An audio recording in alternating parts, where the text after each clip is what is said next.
மத்தியிலே நன்றி செலுத்துவோம், அவரை பெருமைப்படுத்துவோம், ஆராதிப்போம்.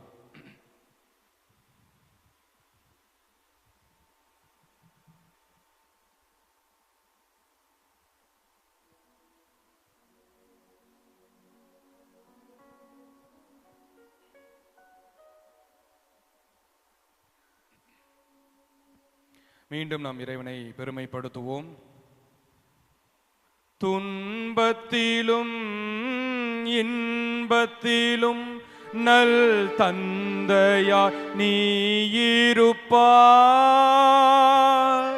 கண்ணயர காத்திருக்கும் நல்லன்னையாய் அருகிருப்பாய்.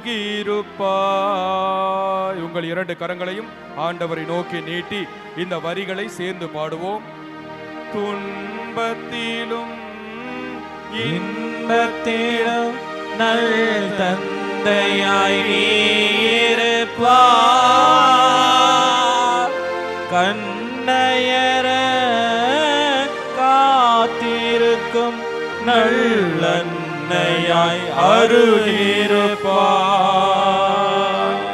அன்பு என்னும் அமுதத்தினை நான் அருந்திட எனக்காய்